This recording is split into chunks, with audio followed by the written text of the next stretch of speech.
Palm Springs. Good evening. Thank you for joining us. I'm Olivia Sandusky. And I'm Mark Messer. We start tonight with frustration from community members in Saddle Rock Estates in Palm Springs. That's tonight's top story. Homeowners will be up for a lease renewal in the year 2042. However, the landowner, William McGlamry, who is a member of the Agua Caliente Band of Cahuilla Indians, is asking homeowners to pay a successor lease signing fee to the tune of $100,000. This is all legal, but tonight homeowners say it's unfair. Our Brett Rosen has more. At Saddle Rock Estates in Palm Springs, homeowners are now panicking over a letter sent in June from the landowner's attorney, saying that they need to pay a six-figure fee by the end of the year, or they'll have to look to sell their homes. There are people who can afford it. It's just not fair. That's Dave Buck, longtime homeowner and HOA president at Saddle Rock Estates in Palm Springs. And what he says is unfair is this letter every homeowner received in the neighborhood more than a month ago from the attorney of the landowner, William McGlamry. This letter you're seeing addresses homeowners Lisa and Beatrice Linnes, sisters who inherited the condo from their parents.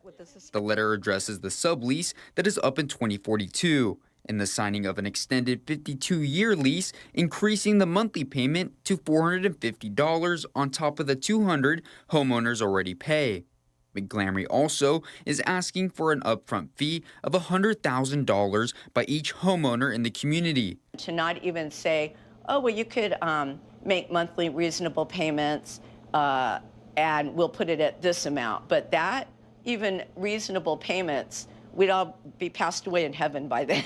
In Beatrice and Lisa's home, there are hundreds of photos of their late parents. Lisa says they can't afford the $100,000 asking price, so they will eventually have to look to sell their beloved home, and with that, leave behind unreplaceable memories. I have memories of walking in this front door and in this garage of seeing a surprise birthday party that we gave for my mother one year, and how we had anniversary and birthdays. You're taking all that away from me. You remember that, Mr. McGlamry. Dave Buck says homeowners have already tried to sell, but have fallen short when buyers find out about the $100,000 extension. Buck says by the time the sublease is up in 2042, many will leave, but only with furniture and clothes. We can take our property, our stuff with us, but we have to leave the house or the building as it, even though we built the building. We have to leave the building just as it is. At Saddle Rock Estates in Palm Springs, I'm Brett Rosen, NBC Palm Springs. We have a statement tonight from William McGlamry's lawyer. Reads in the following quote, "Who told you that your lease would ever be extended or replaced at a price you would think was fair? Simply put, you and your HOA directors have made bad decisions and you took bad advice from whomever you had chosen to listen to." End quote.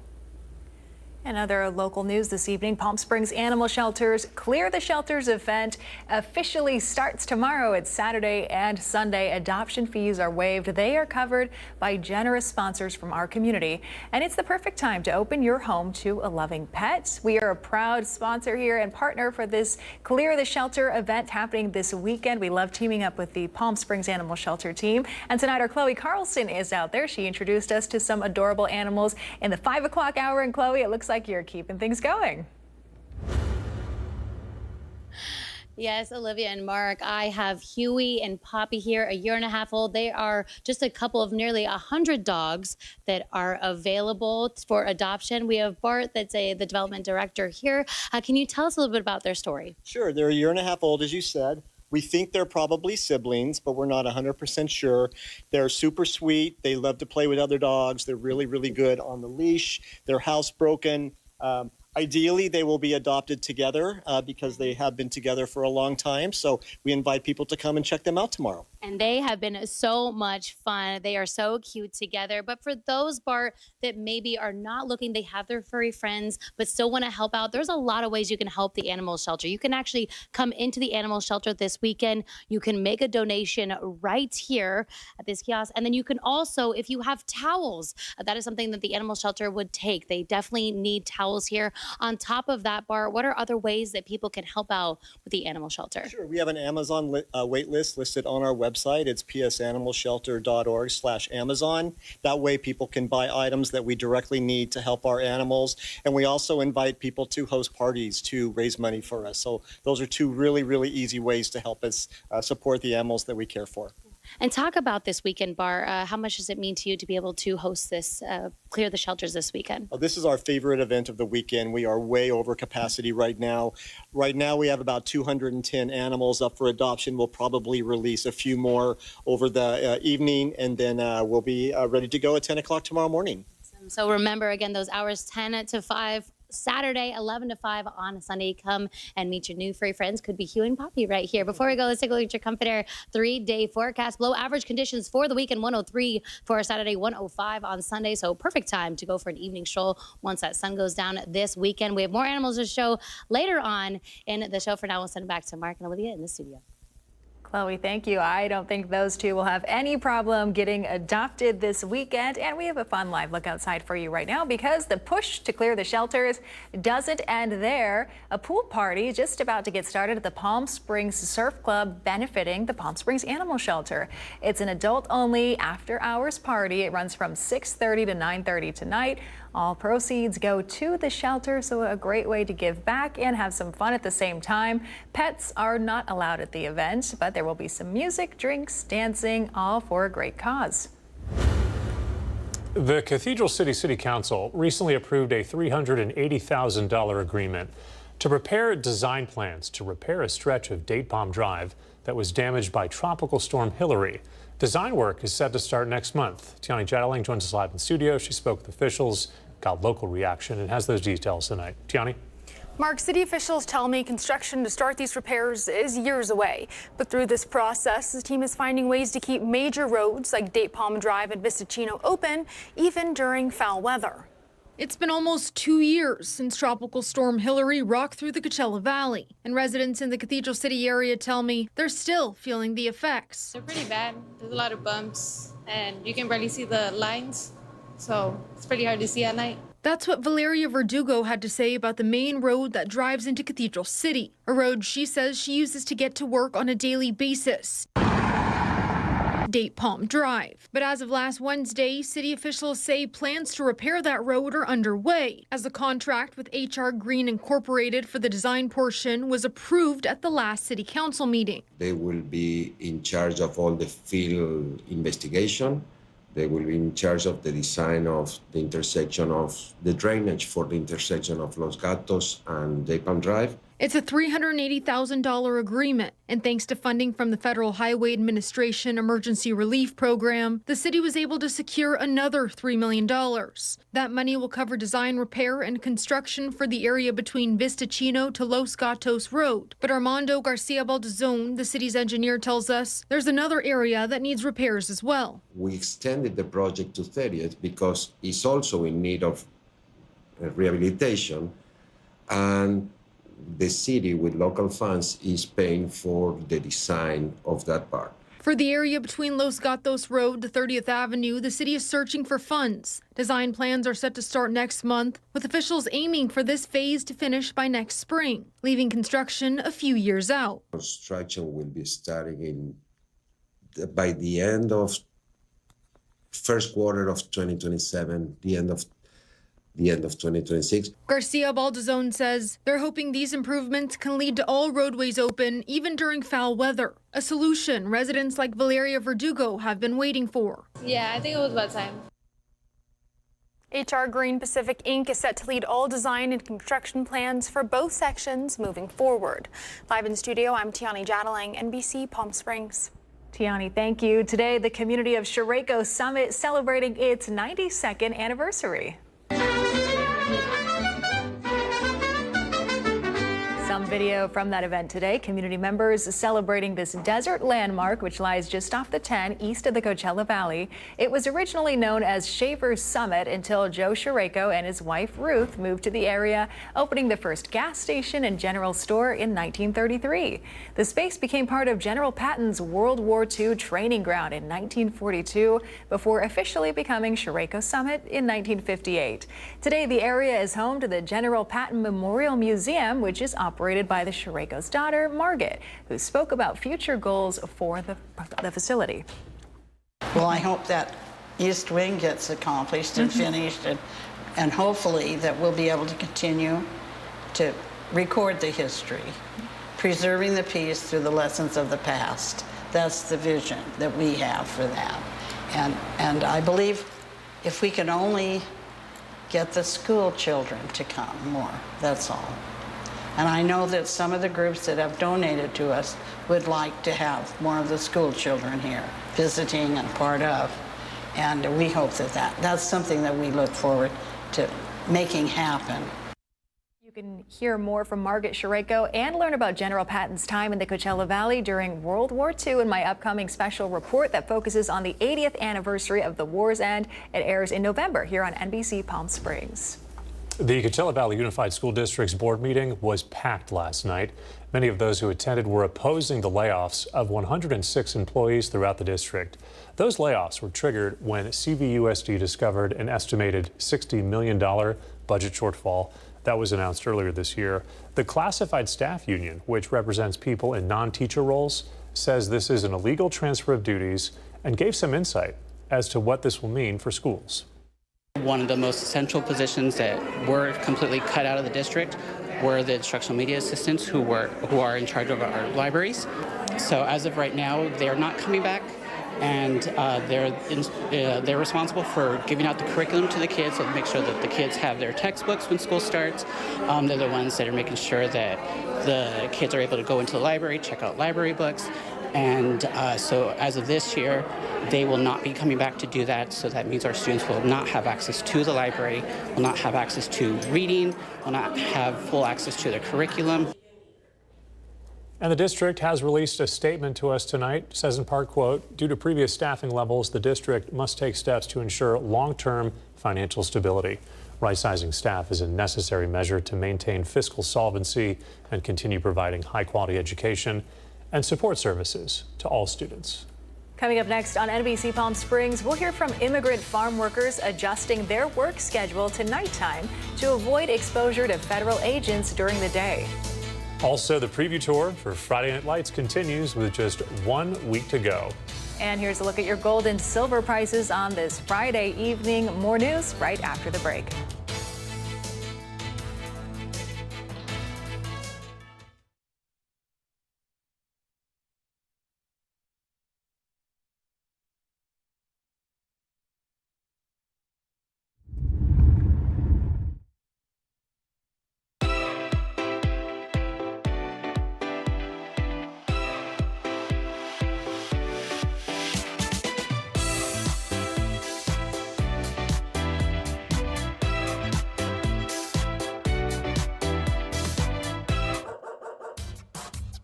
They say dogs are a man's best friend, but at NBC Palm Springs, we're a dog's best choice for news.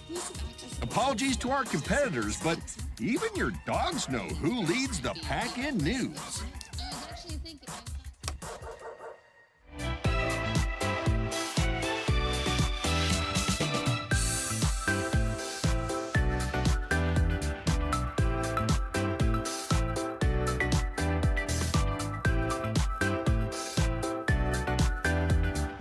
Night after night, discover the unique stories that set our valley apart. Together, we're going to find inspiration and foster connections that strengthen the fabric of our community.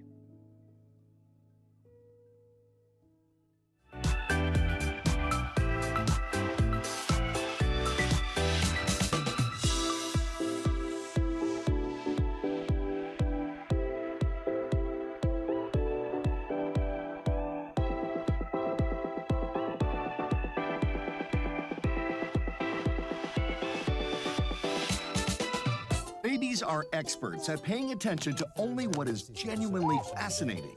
And we couldn't agree more.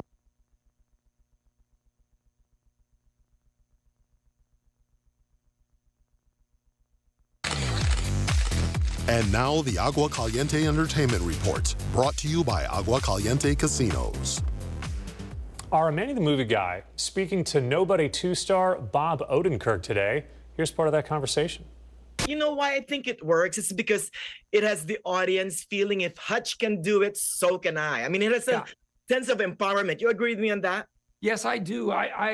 So the key to these films, my theory, is that you have to watch the first 10 minutes and you have to go, oh my God, that's me. Promising your family, I'm gonna take you on a trip, I'm gonna plan it, it's gonna be great. And then they get there and you realize you went there when you were little, and just getting those common, relatable frustrations and challenges that life throws at you, then he gets to go and beat up the universe. Who sent you? And I'm not gonna let you go without talking about Sharon Stone. Oh my God. I mean, it seemed that I haven't seen her having this much fun in a role in a while. So look, when I wrote her a note because I wanted her to play the villain, and I said, Sharon, you know, you've done all this great stuff in film, amazing work. Would you be willing to be big and bad and evil? Because I want him to be essentially in like a James Bond, Mission Impossible level film by the end. She was gung-ho for it, as you can see. And one woman who controls it all. All right, well, thanks to Manny for that conversation. Here's a live look from our Indian Wells Golf Resort camera this evening. We've got a look at your 7-day forecast, and we're back at the Palm Springs Animal Shelter right after the break.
Welcome back. A live look this evening from our Walter Clark Highway 111 camera in Rancho Mirage. And from that, let's turn to the Palm Springs Animal Shelter for our last update before the big event this weekend. We'll check in with Chloe Carlson. Chloe, I know the line is going to be out the door because you showcased some really adorable animals tonight.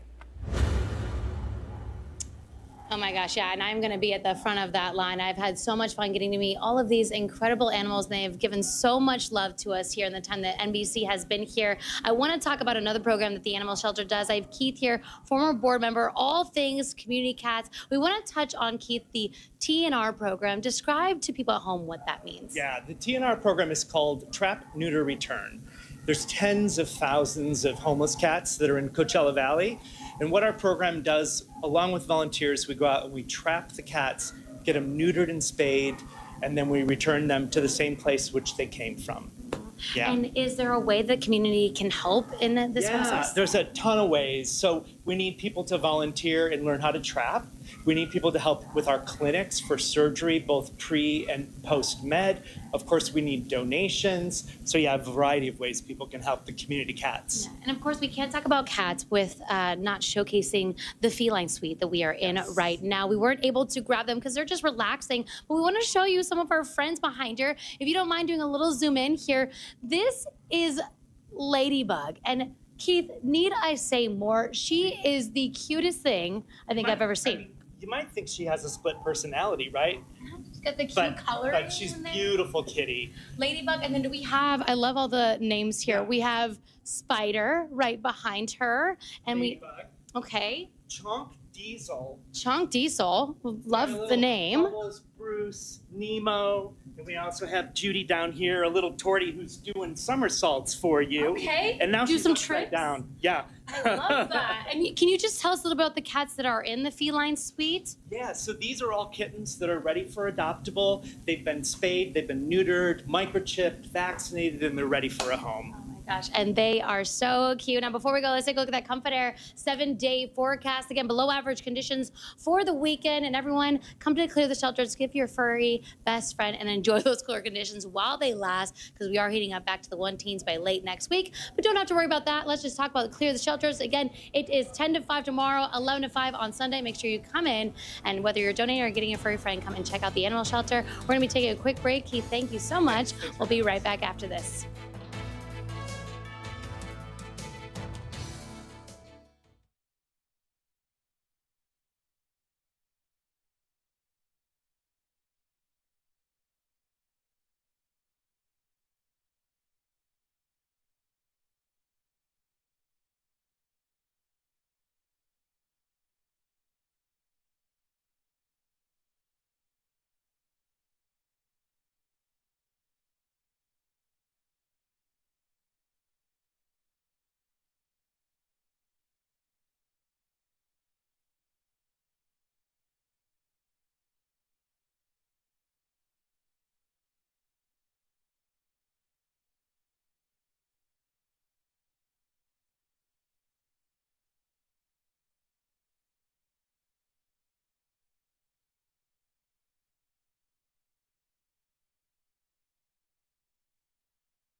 The NBC Palm Springs Sports Desk with Tim O'Brien. Brought to you by Agua Caliente Casinos. Oh, welcome back. This time next week, we're going to be running around the valley, covering the kickoff for Friday Night Lights. Temperatures won't feel that way the first few weeks. Always brutal out there, but nonetheless, we've got football. Caitlin Kelly and I will preview the talent this season and may even give a prediction or two, maybe the order of standings or who's going to be the standout player. They'll just have to wait and see. We've got 3 divisions, right? Desert Empire, Desert Valley, and the Sun Valley Leagues. They're all preparing, though. It'll be their swan song this season. The 3 divisions will fade away and become one big league next year into just smaller little divisions.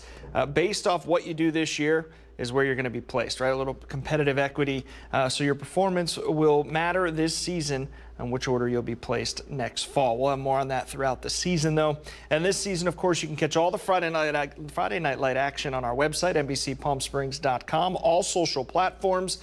Same drill as always. Use that hashtag CVFNL. Send the content you're from the stadium you're at, whether it's cheerleaders, the band, the big play on the field, you name it. And of course, as we always do, we'll air that on our show. This season, still going to do Friday Night Lights. We're still, of course, going to show you highlights Friday, but the whole show in its entirety will be released Saturday mornings on our website, NBCPalmSprings.com.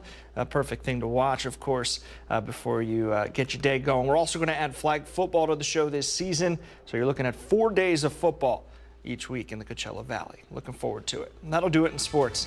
I'm Tim O'Brien.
Welcome back. Before we go, tonight we continue our series Voices in the Shadows, highlighting stories of immigrants here in the Coachella Valley who live in fear of deportation amid ICE operations. For some, that fear has reshaped their lives entirely, forcing them to work in the shadows under the cover of night. Here's Tommy Gallegos. As the sun sets behind the mountains surrounding the okra fields in the eastern part of the Coachella Valley, and the skies darken, most farm workers are heading home, and fields fall still.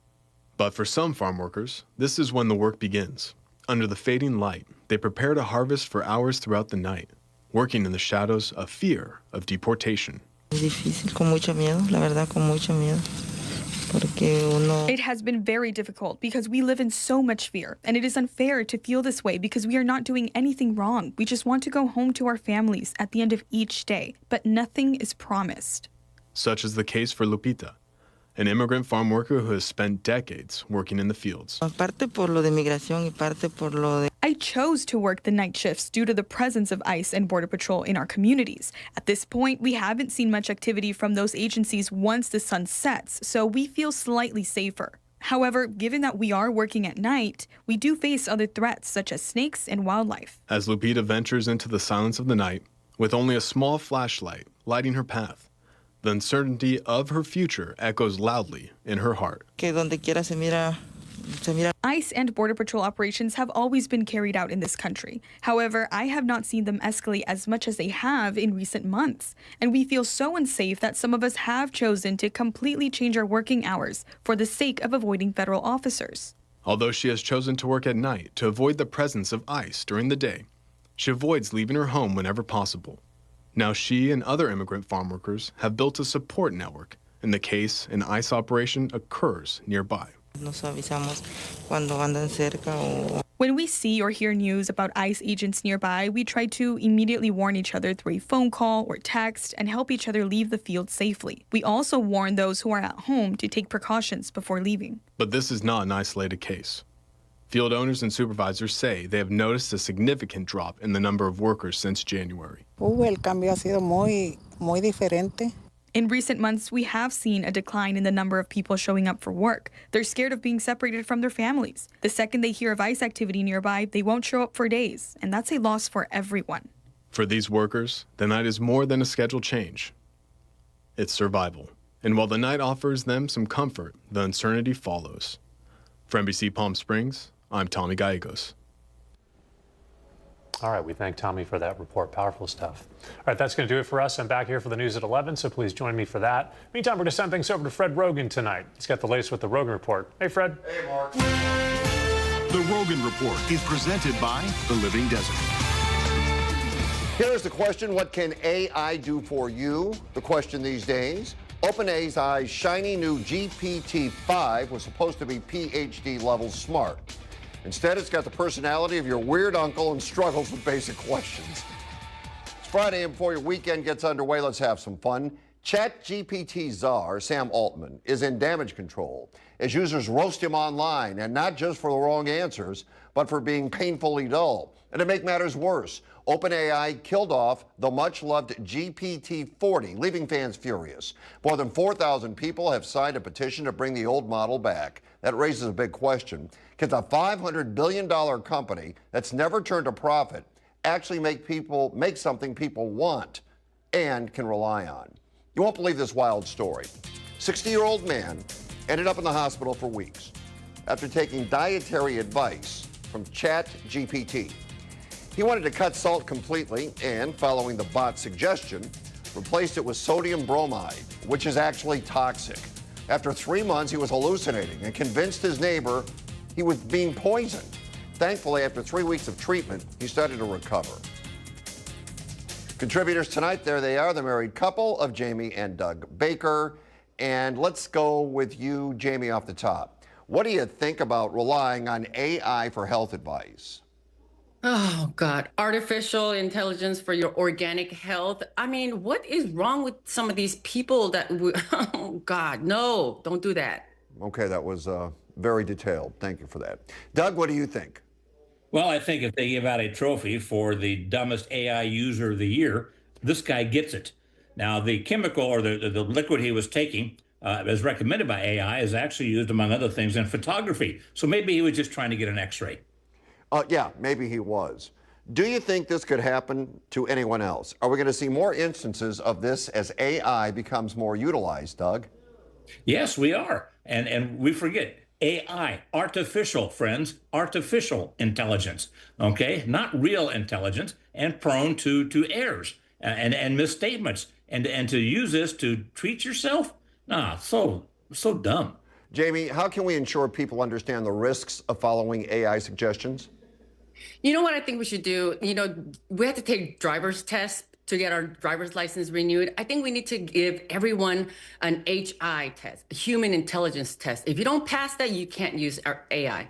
You know, the funny thing about it is kids in college right now, this is really the first go-round for kids in college that have the opportunity to use AI constantly. Doug, is that a good thing or a bad thing? I think it's a bad thing. Although you heard about the one college student that sued her college to get her tuition back because she found out her professors were using AI and she felt cheated. Okay, okay for her to use it, but not for her professors. No, I don't think it's a good thing at all, but we're stuck with it. Just the way it's going to be. You ever heard of the summer cold? It's more common than you might think. With all the sniffles going around, it's important to know that colds can still hit hard during the warmer months. Plus, there's a new COVID-19 variant making the rounds, which can add the confusion. Symptoms can be pretty similar, so it's good to stay informed. A reminder that colds don't take a vacation. CDC data shows flu cases are dropping and RSV remains steady. COVID-19 is ticking up in most states. Wastewater samples nationwide point to moderate COVID activity. So while we might associate the cold seasons and weather with cold and flu season, here's another reminder that Mother Nature doesn't rest. And basically, we'll put you on your ass. Okay, have you ever had a cold in the summer, Jamie? I have a long time ago. I don't get colds very often. I get flus, and I can tell the difference is that my body aches. But Doug just got over a little bit of a cough, and I almost OD'd him with like Zicam and Mucinex and stuff. Is that true, Doug? That's true. I have the Zicam right next to me. The Mucinex is in the restroom. I was literally just a bucket of snot. Okay, eyes were hurting, head was hurting. I was a wreck. Jamie just says, well, I had a little bit of a cough. No, it was a little worse than that, dear. Well, I mean, if you're a bucket of snot, that's quite the visual. How do you usually tell the difference between cold and allergies? Doug? They start off, in my mind, looking the same, feeling the same, but then all of a sudden you start to get more of the cold symptoms, the running nose, the clogged head, that type of thing. So we mentioned that COVID-19 is on the uptick. What precautions, Jamie, do you think folks should take with new variants popping up? Well, we need to continue to wash our hands, keep yourself clean, and don't cough. I hate these people who just cough with no Kleenex, no covering their mouth. Common sense, people, please. Doug, would you be surprised if you saw people walking around with masks again? No, in fact, we do see a few of them now, but no, I would not. Would you wear one? No. Yeah, okay. Being a good neighbor is about giving advice and being nice.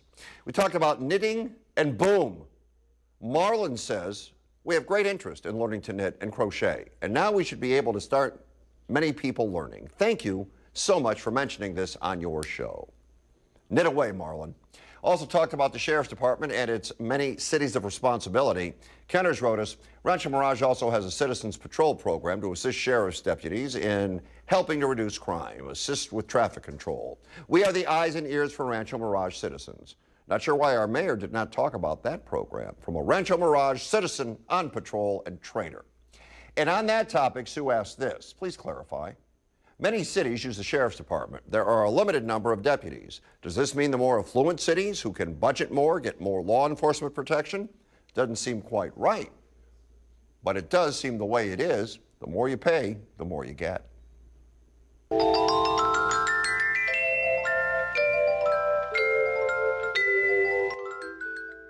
All right, Just Mian in Cathedral City asked, need a private dog sitter for this weekend for 2 of my dogs. Who knows a reliable person? Lorelei Mangan in Thousand Palms says, just got a letter from the insurance saying I have to patch the crack in my cement driveway or get canceled. Anybody know of a cement repair person to patch cracks? Thanks. Ray in Palm Desert asked, does anyone happen to know if AAA or any other company could come and fix a broken hinge on a car door? We know you're smarter than we are. Please amaze us with your intellect. Tell us what you think. Find Fred on Facebook, Instagram, and Twitter at Fred Rogan. You can also email thedesertdean@gmail.com. So imagine showing up to the emergency room and there were no doctors.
Are you looking for a furry friend to complete your home?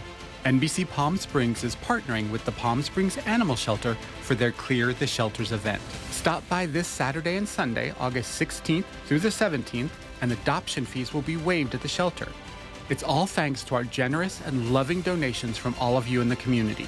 The Palm Springs Animal Shelter is a no-kill shelter that also offers low-cost vaccine clinics and community outreach. Adopt a dog or a cat this weekend and receive 2 tickets to the Living Desert Zoo and Gardens, as well as an adoption pack from Tail Waggers. For all they do for our furry, 4-legged friends, the Palm Springs Animal Shelter, its staff, and all the volunteers there are our heroes of the week.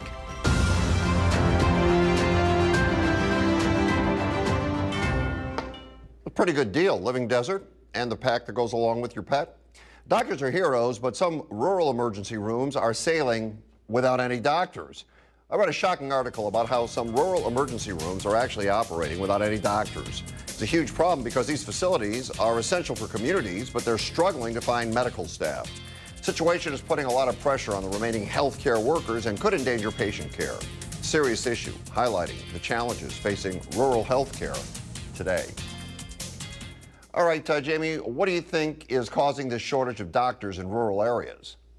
Well, there's a shortage of doctors, period, let alone rural. I mean, I wouldn't, personally, if I went to USC and Harvard and got my medical medicine MD, I wouldn't go work in chicken scratch, Missouri, pig's knuckle, it's rural. What can you say? Yeah, who'd want to work in pig's knuckle? Doug, what do you think the problem is? Yeah, I don't know where that came from. Here's the deal. Jamie said it correctly. We're not a rural area, and yet there's a shortage of doctors here as well.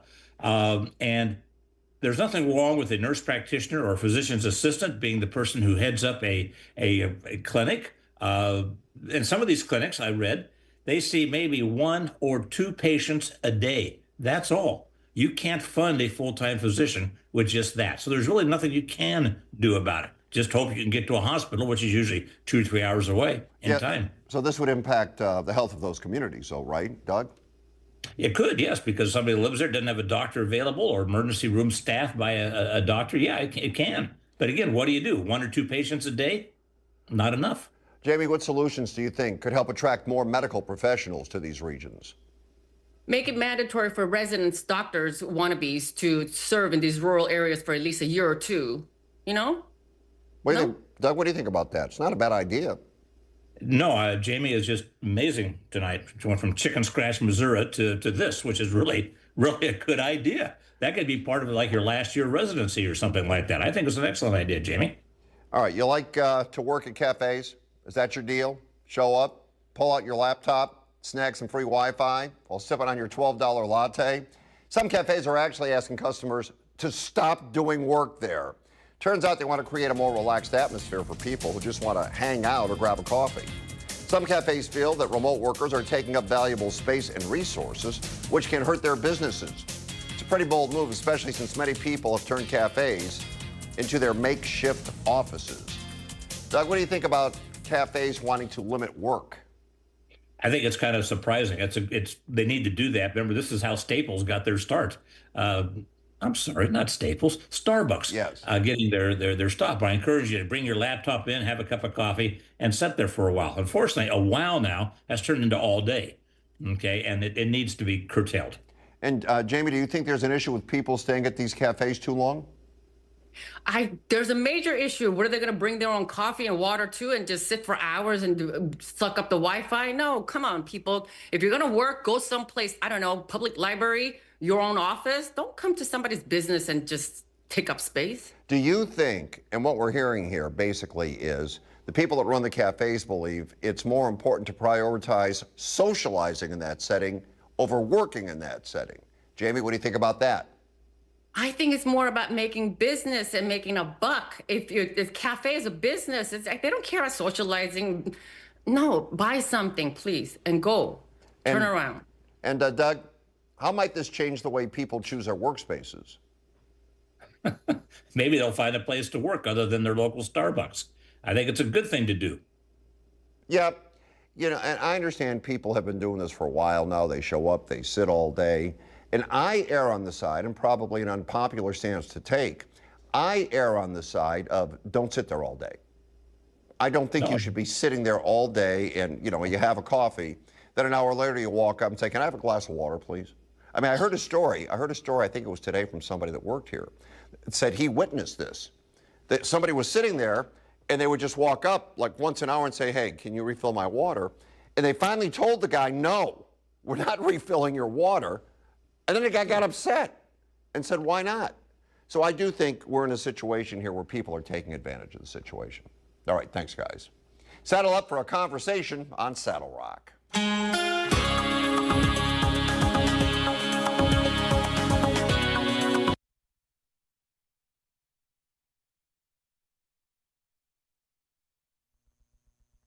For your home.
Riddle me this.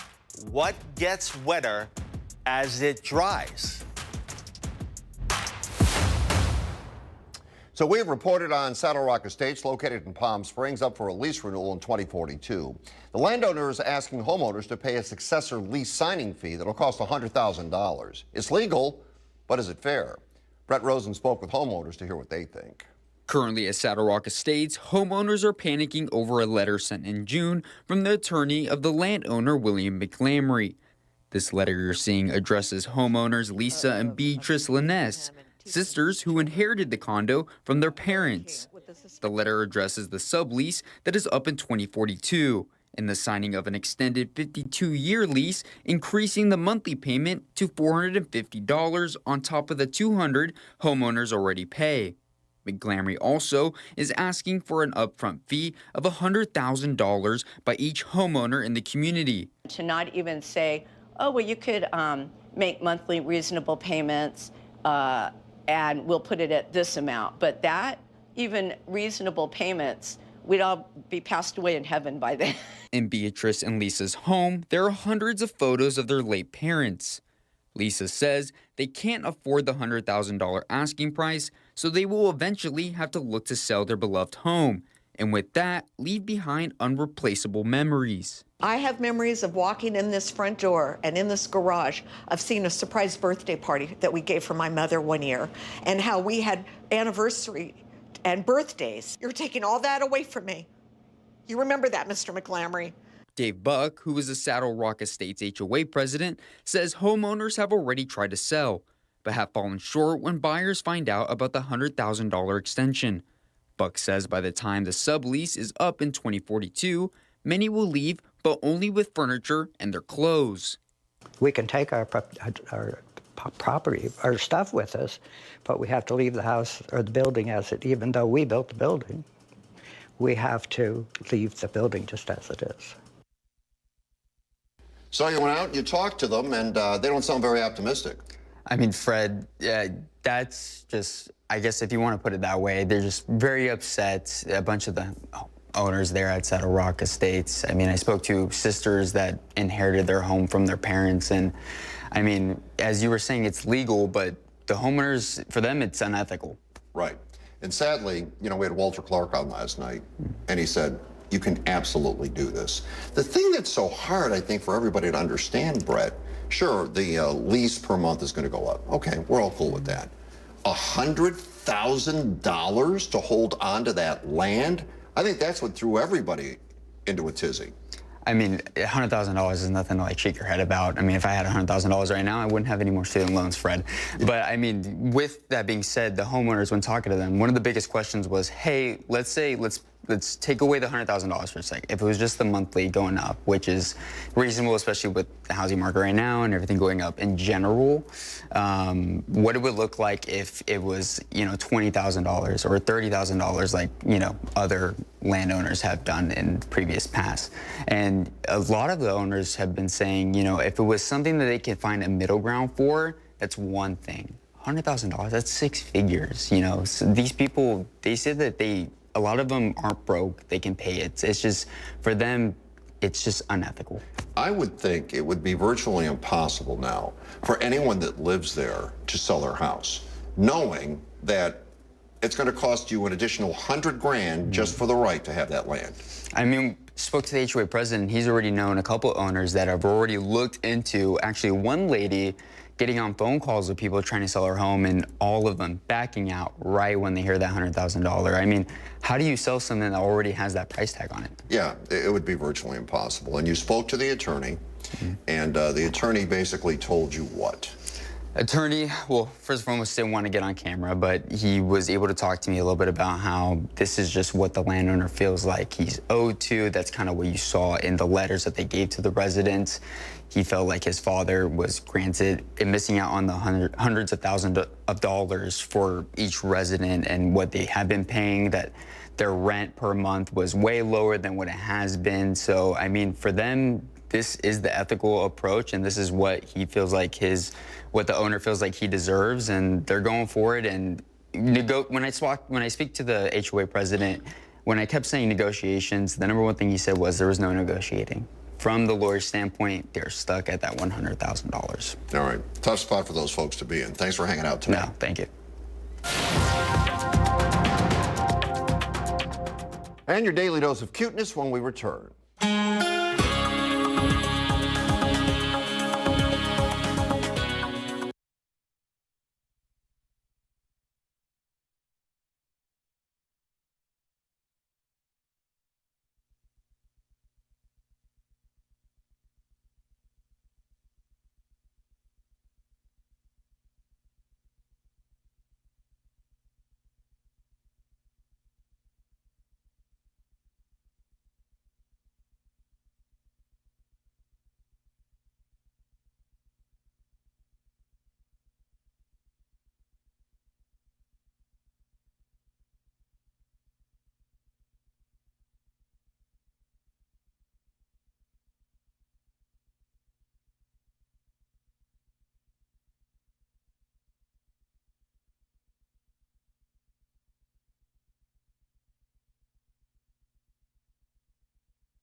Still wearing the same thing I'm wearing, but wanted to tell you the McCallum Theater loves the community, and they love to provide education through arts. Since the McCallum Theater first opened their doors, the theater has made education here in the Coachella Valley a main focus through the theater's aesthetic education program and the field trip series.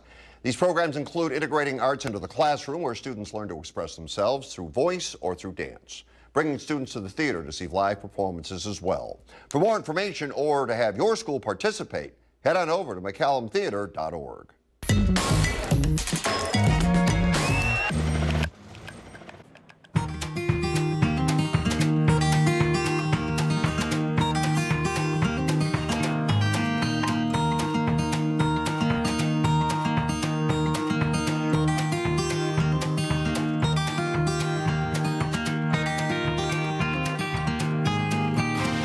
The Rogan Report was presented by the Living Desert Zoo and Gardens.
How do we know what's going on unless you tell us? You can tell us anything. Even your deepest, darkest secrets. We like those. Find Fred on Facebook and Instagram at Fred Rogan, or email thedesertdean@gmail.com.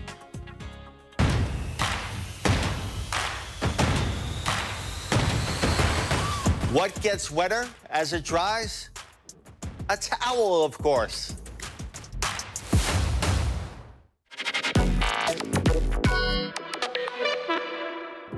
Coming up this Saturday, the 16th at 8 p.m., buckle up for a night of nonstop laughter as the legendary George Lopez takes the stage at Spotlight 29 Casino with his sharp wit, hilarious storytelling, and signature comedic style. This is a show you don't want to miss.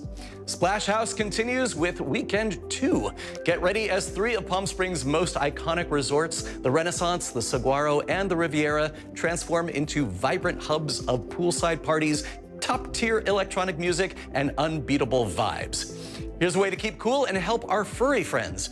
Tomorrow and Sunday, stop in at Tutti Frutti on South Palm Canyon in downtown Palm Springs. Mention the Palm Springs Animal Shelter fundraiser, and 20% of your purchase will be donated to help the shelter animals. You can also bring your dogs with you, and they'll get a free puppy cup. And speaking of the animal shelter, this weekend is the Clear the Shelter adoption event. Thanks to the generosity of the Coachella Valley community, all adoption fees are fully covered, and as a bonus, every adopter will receive 2 tickets to the Living Desert Zoo and an adoption pack from Tail Waggers. Plus, the whole event will be featured right here on NBC Palm Springs. Whether you're looking to adopt a dog or a cat, this is your chance to make a real difference. Whatever you choose to do, have a great week, everybody, and I'll see you around the town.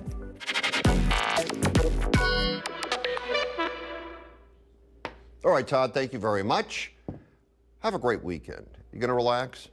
You're gonna take it easy? It's gonna be hot. You'll probably stay inside, just kind of chill out. But we won't.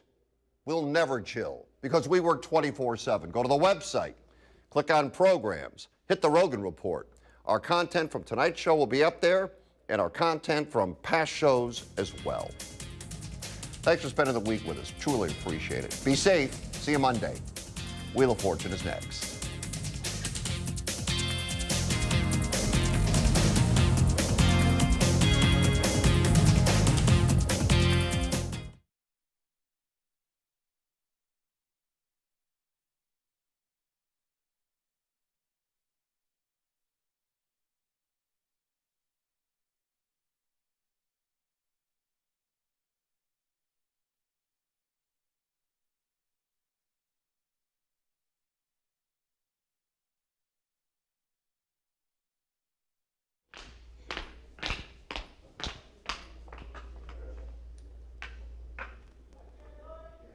One, two, three, four, five. Hello, hello, and I have my IFBN if you need also. You good? Rolling? Hi, Marvin. Okay.